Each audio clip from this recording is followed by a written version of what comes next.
गौरीची गोष्ट G20 भाग 5. प्रेम आहे. बऱ्याच दिवसांनी निवांत संध्याकाळ अनुभवत होती आज गौरी. बाहेर पावसाची छान रिमझिम चाललेली. गौरी खिडकीत बसून पाऊस पाहत बेगर्स ऑपेरा वाचण्यात दंग झाली होती. बाजूला आशाताई गात होत्या, सलोना सा सजन है और मैं हूँ. रामाबाई चहा घेऊन आल्या आणि म्हणाल्या, गौरी बेटा, का गेली नाहीस पावसाळी पिकनिकला तू? इतक्या दिवसात कुठं गेली नाहीस तू.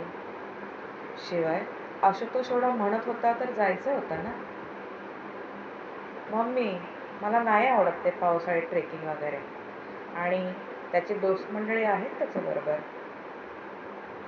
बरं बाई, तुमचं तुम्ही बघा, रमाबाई समजावत बाहेर जात म्हणाल्या.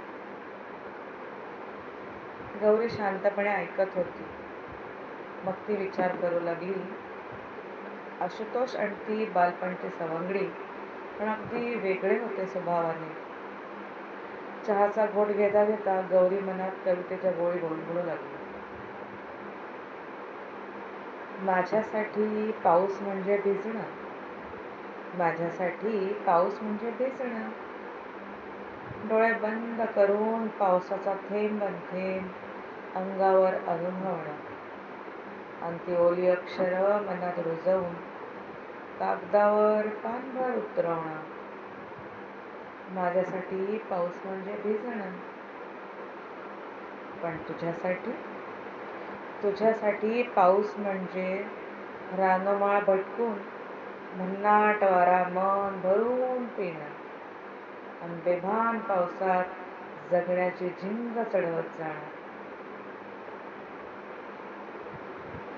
तुला तुझा पाऊस आवडतो आणि त्या पावसासकट तू मला आवडतोस, हो ना? रिमझिम पाऊस बरसत राहिला बाहेर आणि गौरीच्या मनातही.